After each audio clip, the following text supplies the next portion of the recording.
그리스도의 계보라라고 이제 기록이 되어 있습니다. 계보란 말은 이제 족보라 이런 뜻이죠. 그러니까 지난 시간에도 제가 말씀드렸듯이 신약 성경의 맨 처음은 우리에게는 너무나 읽기 힘든 족보로 되어 있습니다.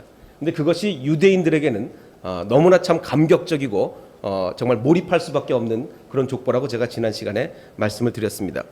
자, 오늘 그 족보를 조금 더 살펴볼 텐데요.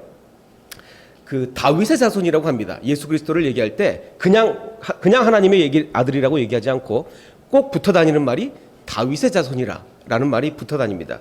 그리고 특별히 다른 성경보다도 신약 성경의 다른 성경보다도 마태복음에 이 다윗의 자손이라는 말이 가장 많이 언급되어 있습니다. 10번이나 이 마태복음이라는 책 안에 10번이나 다윗의 자손 이것이 강조되어 있습니다. 다른 책과 비교를 해보면 마가복음이나 누가복음은 다윗의 자손이라는 말이 한 4번 정도 나오는데 2배 이상 마태복음은 강조를 하고 있는 것이죠.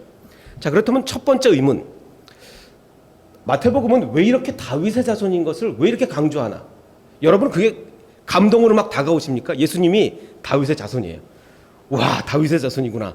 막 그렇게 감동으로 다가오십니까? 아니면 그냥 다윗의 자손이면 자손이지 그게 중요하지 않잖아. 하나님의 아들인 게 중요하지 우리한테는 다윗의 자손인가 뭐가 그렇게 중요하겠어요? 전혀 중요하지 않거든요. 근데 성경은 너무나 강조를 하는 거예요. 다윗의 자손이다.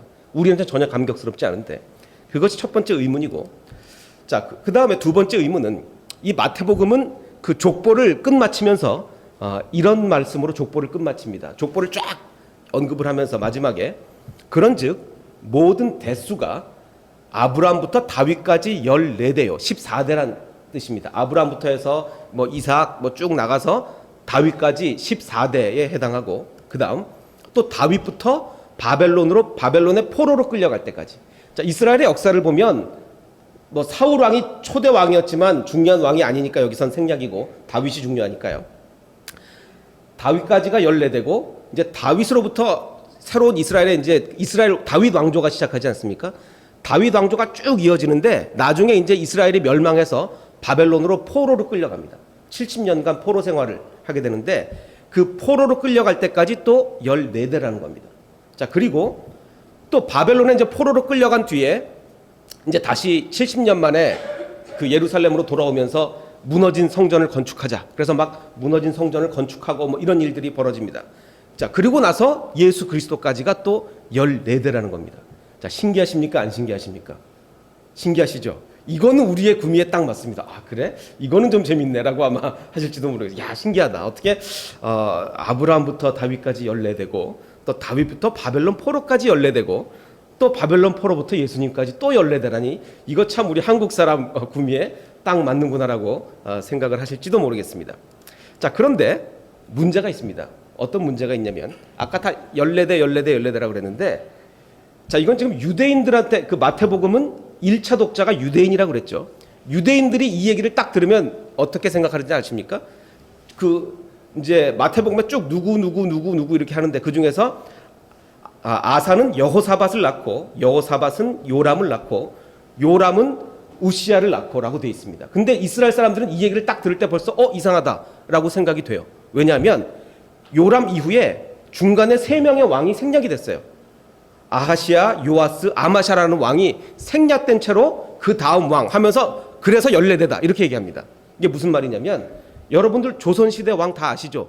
태종, 태세, 문단세 이렇게 쭉 우리 다 압니다. 근데 이제 어떤 사람이 자, 조선시대 왕을 내가 읊어보겠다라고 하면서 쭉 처음부터 읊으면서 3명의 왕을 싹 빼고 얘기하면 우리가 알겠습니까? 모르겠습니까? 우린 다 알아요. 태종, 태세, 문단세 우린 다 알기 때문에. 그래서 들으면서 왕이 3명 빠졌는데? 라고 우린 분명히 얘기할 겁니다. 근데 마태가 지금 그런 거를 하고 있는 거예요. 14대를 맞추기 위해서 도중에 3명의 왕을 뺍니다. 그럼 이게 말이 안 되잖아요. 그래 놓고서 이제 신기하지 않니? 14대다. 이렇게 얘기를 하는 거예요. 그러니까 이거를 다 붙이면 14대가 절대로 아닌데 신기하지 않냐? 14대다. 이런 얘기를 지금 마태가 하고 있는 겁니다. 자, 그러니까 두 번째 의문은 14대가 아닌데 왜 14대라고 했을까? 또 14대가 아닌 건 여기뿐만이 아니에요. 또 다른 데도 몇 군데 막 빠진 게 막 있어요. 제가 이제 하나의 예를 들었을 뿐입니다. 그러니까 분명히 이건 억지로 14대를 맞춘 거예요. 그럼 왜 그랬을까? 그럼 도대체 성경에 우리는 무오하다고 그러는데, 성경에 오류가 없다고 그러는데 이거 성경이 틀린 거 아니냐라고도 얘기할 수가 있을 것입니다. 자, 세 번째 의문은, 자, 그리고 야곱은 맨 마지막에 이런 얘기가 나오죠. 야곱은 마리아의 남편 요셉을 낳았으니. 자, 지금 예수님이 누구의 후손이라고요? 다윗의 후손. 다윗의 후손이라고. 자, 그러면 이제 다윗의 족보를 쭉 얘기하고 있어요. 그래서 족보를 쭉 해서 누구까지 나옵니까? 요셉까지 딱, 예수님의 아버지 요셉까지 나와요. 자, 그러면 예수님이 진짜로 요셉의 아들인가요? 요셉과 DNA가 섞였습니까? 안 섞였습니까? 전혀 안 섞였잖아요. 마리아를 통해서 나신 거지. 마리아가 이제 성령으로 잉태해서 마리아를 통해서 난 거지. 사실 요셉하고는 아무 상관이 없어요. 근데 족보가 너무 이상하다는 겁니다. 실컷 다윗의 자손이다 그래서 다윗부터 쫙 해가지고 뭐 요셉이 딱 났어요. 근데 다윗하고는 전혀 상관없이 마리아를 통해서. 그래서 야곱은 마리아의 남편 요셉을 낳았으니, 마리아에게서 요셉을 낳았는데 요셉에게서 그리스도가 난 게 아니고 마리아에게서 그리스도가 났다. 이러면서 족보가 또 이어진단 말이죠. 그럼 이게 허탈해지는 거죠. 야, 다윗의 후손이다, 다윗의 후손이다 딱 그랬는데 알고 보니까 또 다윗의 후손도 아닌 거예요. 자, 그래서 세 번째 의문, 결국 상관없는 다윗의 족보를, 다윗 족보가 상관이 없는 건데 왜 이렇게 장황하게 설명하면서 이렇게 기록을 했느냐. 이 세 번째 의문입니다. 오늘 이 말씀을 통해서 세 가지 의문이 좀 풀리기를 바랍니다. 여러분, 이 명량이라는 영화를 보셨습니까? 뭐 지금 한국에서 엄청난 인기죠. 저 1,700만이 넘었다던가 이 본 사람이요. 그러니까 한국에서 영화를 볼 수 있는 사람은 다 본 것 같아요. 그렇죠. 그러니까 깐난애기 빼고 뭐 아주 연로하신 분들 빼고 뭐 전혀 극장 안 가는 사람 빼고 하여간 극장을 다니는 사람은 전부 다 봐야 이게 1,700만이 되는 거니까 1,700만은 대단한 기록이죠. 저도 봤을 정도니까요. 제가 이번에 한국에 가가지고 제 와이프랑 15년 만에 둘이 영화를 보러 갔습니다. 이번에 한국 가서 참 의미 있는 일들을 많이 했는데 그 중에 하나가 이제 와이프랑 하루 데이트를 처음 했어요. 그래서 15년 만에 그 영화를 보러 갔는데 바로 그게 이제 이 명량이었습니다. 이 명량의 스토리는 아마 많이들 보셨을 텐데 1597년, 그러니까 임진왜란 제6년에 그 일본군과 우리 조선의 군대가 싸우는데 너무 이제 지금 상대가 안 되는 거예요. 조선의 지금 해군은 배가 12척밖에 안 남은 거예요. 근데 지금 왜군은 330척의 배가 있습니다. 이거 뭐 숫자상으로 보면 이게 뭐 상대가 안 되는 게임이죠. 그 전쟁이 아예 안 되는 겁니다. 자, 그런데 이순신 장군이 거북선도 그 당시엔 없이, 거북선 막 불타고 이래가지고 거북선도 없이 12척의 배로 그 상대방을 완전히 초토화시키는 그런 이제 어마어마한 전쟁, 이 바로 이제 명량인 거죠. 자, 그렇다면 사실 제가 보고는 조금 실망했습니다. 뭐 굉장히 큰 걸 저는 기대하고 갔는데 너무 죽이는 장면이 많이 나와가지고 저는 이렇게 좀 부담스럽더라고요. 계속 남을 너무 많이 죽여가지고, 물론 이제 실제로 죽였으니까 그렇게 했겠지만, 그래서 죽이는 장면이 너무 많이 나오니까 약간 주제가 포커스가 안 되는 것 같아요. 너무 전쟁 장면에 포커스가 돼서. 어쨌든 이 영화가 이토록 뭐 잘 만들어서도 물론 그렇게 히트를 쳤겠지만 1,700만 이상이나 볼 정도로 어마어마한 히트를 기록한 이유가 뭐겠습니까? 물론 여러 가지 이유가 있습니다. 뭐 재벌이 개입해가지고 뭐 재벌 백업사를 통해서 막 물량 공세로 나가고 뭐 그런 여러 가지 이유도 있지만 그것만 가지고 히트를 할 수는 없죠. 이유가 여러 가지 있겠지만 그 중에 하나는 이 이순신의 지도자적 역할에 우리가 매료된 거죠. 그러니까 지금 한국이라는 상황이 어떻습니까? 정말 이 훌륭한 지도자를 한국은 지금 갈망하는 거예요. 정말 훌륭한 지도자가 나왔으면 좋겠다. 이런 지도자를 갈망하는 상황에서 이순신이라는 이 탁월한 지도자를 영화로 그려내니까 사람들이 지금 거기에 다 매료돼 있는 겁니다. 그래서 정말 1,700만이라는 흥행이 가능한 거지. 뭐 아무리 재벌이 돈으로 밀어도 그런 요소가 없다면 이게 불가능할 것입니다. 제가 이 말씀을 드리는 이유는 한번 가정을 해봅시다. 만일 우리나라가 그 일본에게 병탄되지 않습니까? 한일 합방이라고 그러면 안 된다고 그러더라고요. 이 잘못된 용어라고 그러더라고요. 합방이라는 건 그냥 두 나라가 합쳐진 게 합방이고 우리나라가 나라를 완전히 도둑질 당하시듯이 뺏긴 거 아닙니까? 그래서 한일 병탄이라고 해야 옳은 단어가 된다고 하던데, 만일 우리나라가 그 일본에 병탄되기 전에 그냥 병탄되는 게 아니라 전쟁을 했다라고 가정을 해봅시다. 막 전쟁을 하는 겁니다. 일본이 또 우리나라를 이제 그 뺏으려고 전쟁을 하는 거예요. 자, 그런데 또 하나 가정, 해상전에서 우리나라 해군과 일본 해군이 막 전쟁을 하는데 우리나라가 막 연전연패를 하는 거야. 계속 지는 거예요. 그럼 이제 군사력이 뭐 상대가 안 되게 차이를 나는 거예요. 그런데 그렇다면 만약에 이런 일이 벌어졌다면 그 당시 한국 사람들은, 그 당시 조선이죠. 그 당시 조선 사람들은 어떤 지도자를 기다리겠습니까? 조선 사람들은 이순신이라는 장군을 임진왜란 시대에 이순신 장군이 상대도 안 되는 그 열세 군사력을 가지고 일본을 완전히 초토화시켰다는 걸 우린 다 압니다. 근데 역사적으로 그런 일이 또 만약에 반복이 됐다면, 그래서 또 일본군이 막 쳐들어와서 우리나라 해군이 계속 진다면 조선의 사람들은 누구를 기다리겠습니까? 이순신 같은 장군을 또 기다릴 거예요. 자, 그런데 만약에 가정으로 어떤 해군 장군 중에 한 명이, 장수 중에 한 명이 알고 보니까 이순신의 후예였던 거예요. 만약에 가정을 해봅시다. 그러면 그 사람의 일대기를 누군가 썼습니다. 그럼 우리가 그 사람의 일대기를 딱 쓰는데, 근데 그래서 그 사람이 족보를 시작해서 족보로. 그래서 이순신으로부터 시작해가지고 이순신이 누구를 낳고 그래서 이 누구누구라는 장군을 낳았다. 그래서 이 사람이 일본군을 이겼다. 그러면 여러분이 한국 사람, 조선 사람 입장에서 그 족보를 볼 때, 아, 이거 지겨워. 왜 이렇게 낳고 해라고 하겠습니까? 정말 감동이 밀려오겠습니까? 감동이 밀려오는 거예요. 감동이 밀려오는 거예요. 그러니까 제가 지난 시간에 반복인데, 항상 성경을 읽을 때는 21세기 우리의 시각에서 봐서는 이해할 수가 없고 1차 독자로 돌아가야 됩니다. 그 성경을 처음 읽었던 사람이 어떤 감격을 가지고 읽었을까를 그걸 생각을 해야 돼요. 그래서 왜 다윗의 후손인가를, 우리한테는 예수님이 다윗의 후손이라는 게요 전혀 감동되지 않아요. 그냥 뭐 하나님의 아들인 것만 중요하지 다윗의 후손은 우리한테 하나도 안 중요합니다. 그런데 이스라엘 사람들한테는 달라요. 그 왜 다르냐면 이스라엘 사람들은요 모든 왕의 표준이 다윗입니다. 잘한 왕이냐 못한 왕이냐를 결정할 때 누구를 놓고 비교하냐면 다윗을 놓고 비교하는 거예요. 그래서 열왕기상을 보면 솔로몬은 다윗이 여호와를 온전히 따른 것 같이 따르지 않았다. 그러니까 솔로몬이 잘못했다라는 것을 얘기하면서 누구랑 비교하는 거예요? 다윗과 비교를 하는 겁니다. 또 아사라는 왕을 평가하면서도 아사가 그의 조상 다윗과 같이 여호와 보시기에 정직하게 행하. 이 왕은 다윗처럼 참 잘했다. 또 다른 왕을 할 때 히스기야는 그 조상 다윗의 모든 행위와 같이 정직히 행하여. 다윗처럼 했으면 또 잘한 거예요. 또 역대하를 보면 아하스가 다윗과 같이 아니하여. 자, 그러니까요 이스라엘 사람들은요 모든 왕의 판단의 표준은 다윗과 같냐 그렇지 않냐. 다윗과 같으면 잘한 거고 다윗과 같이 하는 건 못한 거예요. 자, 이런 이스라엘의 사고 방식에서 예수라는 지금 메시아를 기다리는 겁니다. 우리가 지금 만약에 그때 사람으로 돌아가 봅시다. 우리가 지금 오랜 외적에 시달렸어요. 뭐 바벨론으로부터 해서 많은 외정에 시달리다가 드디어는 이제 로마의 완전히 식민지가 돼가지고 로마한테 많은 것을 빼앗기고 정말 이 식민사회에 너무나 고통을 당하고 있어요. 근데 우리의 늘 가장 훌륭했던 왕, 정말 우리를 이스라엘이라는 나라를 부강하게 만들고 강한 나라로 만들었던 왕은 누구예요? 다윗입니다. 그리고 하나님을 섬겼던 왕 다윗. 그럼 누구 같은 지도자를 기대하는 겁니까? 다윗 같은 지도자를 기다리는 거예요.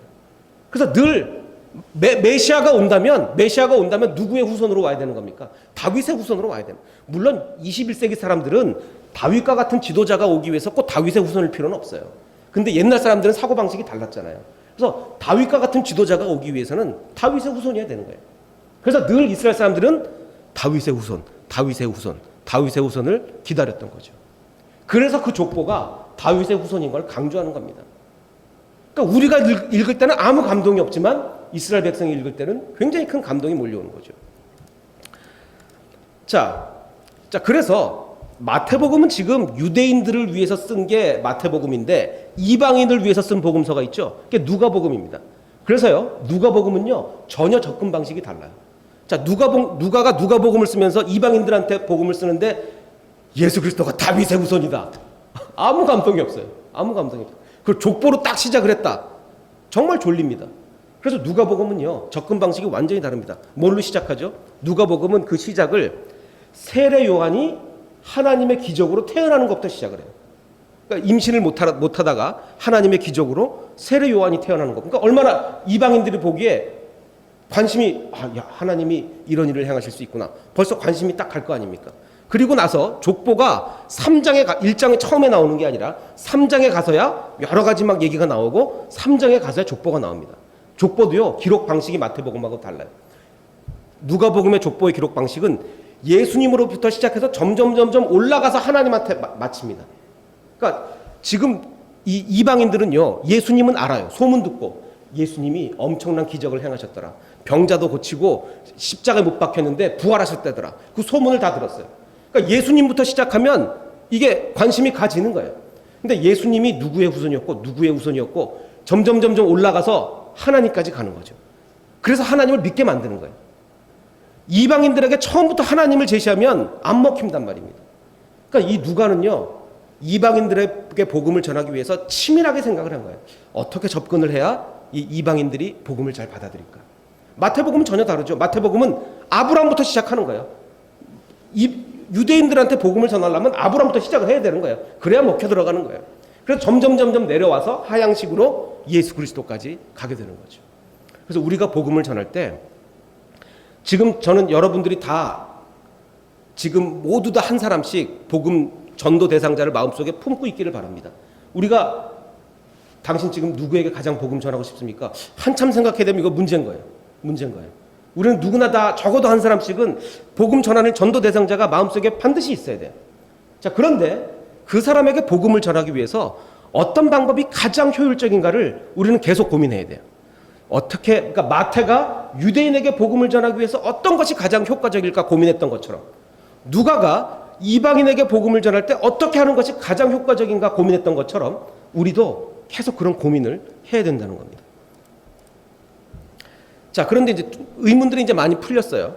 자, 그런데 14대도 아닌데 14대라고 그랬단 말이에요. 14대도 아닌, 우리가 분명히 알아요. 14대가 아닌 거. 근데 14대라 그랬단 말이죠. 자, 그럼 도대체 이것의 의미는 무엇인가? 자, 히브리어의 특징이 하나 있습니다. 히브리어가 여러 가지 특징이 있는데 그 중에 하나는 참 재밌게도 그때 당시에는 이 아라비아 숫자가 없었잖아요. 1, 2, 3, 4라는 아라비아 숫자가 없었잖아요. 이건 꽤 나중에 나온 겁니다. 이 히브리어 알파벳인데 이쪽부터 영어로 말하면 A, B, C, D 뭐 이렇게 쭉 나가는 거예요. 히브리어 알파벳에는 그 하나하나에 해당하는 숫자가 있습니다. 영어로 바꿔 말하면 예를 들면 A는 1, B는 2, C는 3 뭐 이런 식으로 히브리어 알파벳 하나하나에 각각 해당하는 숫자가 있어요. 자, 그러면 여기 하는 그 영어의 D에 해당하는 겁니다. 4라는 숫자가 배당돼 있어요. 그리고 영어의 우리 V에 해당하는 데는 6이라는 숫자가 배당돼 있습니다. 그럼 히브리어 사람들은 숫자를 쓸 때 요 글자로 이렇게 숫자를 쓰게 되는데, 자, 그러면 다윗, 영어로 뭡니까? 데이빗이죠, 데이빗. 다윗을 히브리어로 이렇게 씁니다. 다윗이라고 그래요. 다윗. 그러니까 데이빗이라는 것과 전혀 다르고 다윗이 거의 비슷한 발음이 다윗이라고 읽는데, 이쪽에 해당하는 게 4, 가운데 철자가 6, 또 4, 4, 6, 4 이렇게 됩니다. 다윗을 그러면 숫자로 표현하면 뭐가 됩니까? 다 더하면 14가 되는 거예요. 14. 히브리 사람들은 이런 걸 굉장히 많이 합니다. 그래서 이름을 더하면 14가 되는 거예요. 우리나라 사람들이 이런 일 잘 안 하는데 히브리 사람들이 이런 걸 굉장히 많이 해요. 자, 그래서 지금 성경에 지금 뭐라고 기록되어 있냐면 아브라함부터 다윗까지 14대요. 그리고 다윗부터 바벨론까지 또 14대고 바벨론으로부터 그리스도까지 14대라고 얘기했는데, 지금 이스라엘 사람들한테 그렇게 얘기하고 있는데 이스라엘 사람들은 다 알아요. 뭐가 아닌 거. 14대가 아닌 거 다 알아요. 다 아는데 왜 14대라 그럽니까? 그 이유는요, 다윗을 강조하기 위해서 그런 거예요. 다윗을 강조하기 위해서. 지금 그 역사의 초점이 다윗에게 가 있는 거예요. 이스라엘을 가장 강력하게 만들었고 가장 하나님을 잘 섬겼던 다윗에게 초점을 맞추기 위해서, 한국 사람들은 14대 그러면 아무 감이 없지만 이스라엘 사람들은 다윗을 얘기하면서 14대 그러면 딱 감이 오는 거예요. 자, 그러면 이게 속이는 겁니까? 아닙니까? 14대가 아닌데 14대라고 그랬거든요. 이거 속이는 겁니까? 아닙니까? 아니에요. 우리가 이방인들한테 그러면 속이는 거죠. 14대가 아닌데, 잘 모르잖아. 이방인은 14대인지 아닌지 잘 모르는데 이렇게 14대다 그러면 그런가 보다 하지만 이스라엘 사람은 다 알거든요. 이것은 사실적 묘사가 아니고 히브리인들의 그냥 표현 방법. 히브리인들은요, 서로 이해할 때는 10세대가 아닌데 10세대라고 할 때는 서로 다 이해가 되는, 아, 이것은 다윗을 강조하기 위해서 그러는 거구나. 다 서로 이해가 되는 거예요. 그러니까 이거 속이기 위한 목적이 아닌 거죠. 그러니까 이걸 보고 야, 성경이 틀렸다, 성경은 오류가 있다, 이렇게 얘기하면 안 되는 겁니다. 무슨 얘기인지 잘 아시겠죠? 자, 그래서 중요한 것은, 이 부분에서 가장 중요한 것은 다윗을 강조하고 있다라는 것이 가장 중요한 겁니다. 자, 다시 한번 강조하면 마태복음 1장은요 명랑이라는 그 영화보다도 어떻게 보면 더 이스라엘 사람들 입장에서 더 큰 흥행 요소를 지닌 거예요. 왜? 다윗을 그토록 갈망했는데, 다윗과 같은 지도자를 그토록 갈망했는데 드디어 누가 온 거예요? 다윗의 후손으로 예수 그리스도가 났다는 거예요. 그래서 야, 정말 이거 대단하다, 이 사람이 진짜 메시아인가 보다 라고 이제 기대를 하는 거죠. 자, 그런데 아직 안 풀린 의문이 있어요. 아직 안 풀린 의문. 그건 뭐냐면, 근데 알고 보니까 다윗 후손하고는 피가 안 섞였어요. 마리아를 통해서 나는 거예요. 자, 그럼 이건 또 뭐냐? 이건 또 뭐냐라는 생각이 들죠. 그 KBS 프로그램 중에 세계는 지금이라는 프로그램이 있습니다. 제가 가끔 보는데 아마 이게 어제 방송됐던 것 같아요. 어제 방송된 잘 보이시나요? 세계는 지금을 제가 인터넷으로 봤는데 그 방글라데시에서 그 아동 노동 문제를 다뤘습니다. 이 개발도상국에는 이 어린 아이들이 노동을 많이 하지 않습니까? 이 10살짜리 아이인데 공장에서 일을 해요. 아주 험한 일들을 합니다. 뭐 이렇게 막 그 뜨거운 막 1000도가 넘는 쇳물도 이렇게 막 가서 붓기도 하고, 막 이렇게 톱으로 금속을 켜기도 하고, 정말 힘든 일을 합니다. 이 아이는 아침 8시부터 저녁 8시까지 일해요. 쉬는 시간 없이 일합니다. 오직 밥 먹는 시간만, 이게 식사를 하는 건데, 오직 밥 먹는 시간만 쉴 수 있고 12시간을 하루에 일합니다. 그리고서 버는 돈은 1불입니다. 1달러. 1달러를 벌기 위해서 하루 12시간을 10살짜리 아이가 일합니다. 근데 이 집안의 가장이에요. 아버지는 돌아가시고 어머니는 몸이 아파 일할 수가 없습니다. 그래서 이 아이가 벌어오는 이 돈으로 5식구가 먹고 살아요. 정말 참 비극적인 일이죠. 자, 그런데 이 정부 관리를 인터뷰를 합니다. 그래서 이 사람이 뭐라고 얘기를 하냐면, 정부가 아동 노동 제한 정책을 검토하고 관련 노동법을 개정하면 아이들이 노동을 하지 않아도 되는 사회가 올 거다라는, 우리가 법을 잘 개정을 해서 애들이 노동 못 시키게 이런 일을 한다는 겁니다. 그러니까 취업 아동의 나이를 제한하는 그런 법률을 만든다. 그래서 몇 살 이하는 일을 못하게 하고 또 위험한 일을 못 시키게 이렇게 법률로 만들면 괜찮을 거다라고 이렇게 장밋빛 얘기를 이 정부 관리가 이야기를 합니다. 자, 그런데 여러분 생각은 어떻습니까? 이런 법률을 만들면 아이들의 인권이 더 이상 일하지 않아도 되는 그런 사회가 올까요? 괜찮아질까요? 저는 그렇게 생각하지 않습니다. 왜냐하면 여태까지의 다른 나라의 예나 히스토리들을 보면 오히려 이 법들이 더 큰 가난으로 몰고 갈 수가 있습니다. 왜냐하면 현재로서는 그나마 애가 일을 하니까 먹고 사는 거예요. 그런데 만약에 애가 일을 못하게 하면 이 집안 사람들은 굶어 죽어요. 애를 일을 안 시키면 어른들이 와서 일을 하게 되는 게 아니라 오히려 상황이 더 나빠질 수가 있다고. 그러니까 이런 단순하게 애가 일을 하니까 애를 일을 못 시키게 법을 만든다, 오히려 상황을 더 나빠지게 하고, 사실 이 문제를 고치려면 전체적인 경제 시스템을 전부 다 고쳐야지 단순히 애를 일 못 시키게 만드는 법으로 해결되지가 않는다는 말이에요. 여태까지 역사를 보면 항상 그렇습니다. 한국도 이런 일이 있었어요. 2007년에 보면 한국에 보면 이제 비정규직이 많이 있지 않습니까? 그 정규직이 아니라 비정규직이 많이 있는데, 그래서 2007년에 그 비정규직 보호법이 생겼어요.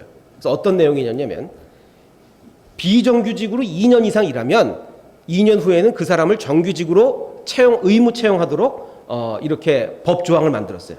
그러니까 더 이상 2년 이상 계속 비정규직으로만 일하지 못하게 이렇게 법을 만들었단 말이에요. 자, 그런데 그러자 어떤 일이 그러면 여러분들이 비정규직이라고 생각해 보십시오. 이제 2년이 다 돼 갑니다. 그러면 이제 몇 달만 있으면 내가 정규직으로 바뀔 수가 있겠구나. 아주 희망을 가지고 살겠죠. 어떤 일이 벌어진 줄 아십니까? 자, 이랜드 그룹, 이 기독교 계열입니다. 기독교 그룹이에요. 이랜드 그룹 계열사인 홈에버라는 어마어마한 그 할인 매장이 있었는데 3,000명 이상의 비정규직이 있었습니다. 2년이 되기 직전에 전부 다 해고했습니다. 왜? 2년이 넘어가면 다 정규직으로 채용해 줘야 되기 때문에 2년이 되기 전에 다 해고했어요. 그리고 뭐 하청을 주고 뭐 이랬습니다. 자, 그럼 오히려 비정규직을 보호하기 위해서 만든 비정규직법이 비정규직자를 더 큰 불행으로 몰고 가는 상황이 벌어지고 만 것입니다. 아까 그 방글라데시 마찬가지예요. 그 상황에서 애들을 일 못 시키는 법을 만들어 버리면 그 집안이 아예 굶어 죽고 마는 거예요. 제가 이 말씀을 드린 이유가 있습니다. 그래서 근본적인 변화가 없이는 일시적인 어떤 그 미봉책은 결코 우리의 근본적인 변화를 줄 수가 없어요. 사회 전체가 변하고 국가 전체가 변해야지 그런 걸로 한두 개의 법으로 해결되는 게 아닙니다. 마찬가지로 이스라엘은 오랫동안 외세 침략을 당하고 로마의 통치하에 있었어요. 로마의 통치하에. 자, 그런데 이 사람들은 로마의 통치로부터 해방시켜줄 제2의 다윗을 기다렸습니다. 그래서 다윗의 후손을 기다린 거예요. 다윗의 후손이 와서 우리를 해방시켜주기를 기대한 거예요. 자, 그런데 문제가 있습니다. 다윗의 후손이 왔다고 칩시다. 그래서 로마를 무찔렀다고 칩시다. 그래서 해방을 가져다 줬다고 칩시다. 그게 우리 인생의 문제를 해결해 줍니까? 로마의 압제로부터 벗어나면 우리의 모든 인생의 문제가 해결이 되냐고요. 그게 아니라는 거예요. 그 당시에는 그것만 해결되면 다 될 것 같지만 그것이 해결된다고 해서 우리의 근본적인 문제가 해결되는 것이 아니라는 말입니다. 그러면 우리의 근본적인 문제가 해결되기 위해서는 무엇이 해결돼야 됩니까? 근본적인 문제가 해결되기 위해서는요, 우리의 영적인 문제가 해결돼야 돼요. 영적인 문제. 새로운 지도자가 나와서 로마 제국을 쫓아내면 해결되는 게 아닙니다. 영적인 문제가 해결돼야 되는 거예요. 그래서 성경은 족보를 마친 후에 14대 이렇게 해서 실컷 다윗을 강조해서 예수 그리스도가 바로 다윗의 후손이다 라는 것을 강조한 후에 더 중요한 걸 얘기합니다. 18절에 예수 그리스도의 나심은 이러하니라. 그의 어머니 마리아가 요셉과 약혼하고 동거하기 전에 어떻게 잉태됐다고요? 성령으로 잉태됐다. 여태까지 실컷 육신적인 걸 얘기했어요. 뭐 누가 누구를 낳고 해가지고 14대 다윗의 후손이다. 우리가 그토록 기다리던 다윗의 후손이다 라고 얘기해서 실컷 여태까지는 사실 뭘 한 거냐면요, 관심을 집중시킨 거예요. 진짜로 그게 중요해서가 아니라 그것으로 관심을 집중시킨 거예요. 관심을 집중시킨 다음에 뭐라고 얘기하냐면 사실은 그게 중요한 게 아니고 사실은 예수 그리스도는 성령으로 마리아에게 나신 거다 라고 얘기하는 겁니다. 그래서 예수 그리스도께서 영으로 우리의 모든 인생의 근본적인 문제를 해결해 주실 것이라고 얘기하는 것입니다. 로마 제국을 무찌른다고 인생이 해결되는 게 아니라는 것이죠. 마태복음의 저자는 누굽니까? 우리가 잘 아는 대로 마태예요. 근데 그 마태가 누굽니까? 마태는 자기가 쓴 마태복음에서 12제자를 언급하면서 이렇게 얘기합니다. 12사도의 이름은 이러하니라. 베드로라 하는 시몬과 뭐 이렇게 쭉쭉 얘기를 하면서 도마와 자기 자신을, 여태까지는 쭉 사람 이름만 쓰면서 자기를 얘기할 때는 자기 직업을 전직을 언급합니다. 뭡니까? 세리였던 마태다. 자, 지금 마태는요, 유대인들을 위해서 복음서를 씁니다. 자, 그런데 세리였다는 걸 언급하는 게 유리합니까? 불리합니까? 가장 불리해요. 왜냐하면 유대인은 세리를 사람 취급을 안 하기 때문에. 그런데도요, 자기 자신을 언급하면서 세리였던, 죄인이었던 마태가 이 마태복음을 쓰고 있다는 걸 얘기하는 겁니다. 그 이유는 뭐겠습니까? 세리였던 마태가 유대인들에게 복음을 전하기 위해서는요, 완전히 영적으로 거듭나지 않으면 불가능한 겁니다. 완전히 영적으로 거듭나야 되는 거예요. 그래서 완전히 하나님께 의지하고 인간적이 아니라 순전히 영적인 힘으로 나가야만 가능한 거죠. 그는 영적으로 거듭남이 있었기에 세리가 유대인을 위한 복음서를 쓰는 것이 가능했습니다. 예수님도 성령으로 나셨기에 예수 그리스도는 우리의 근본 문제를 해결할 수가 있는 것입니다. 우리가 지금 해결되기를 기다리는 문제들이 무엇입니까? 기도 제목 3가지만 말씀해 주십시오. 그러면 여러 사람들이 모였을 때 나는 그 모범답안 말고 진짜로 내가 가장 바라는 3가지 기도 제목이 무엇입니까?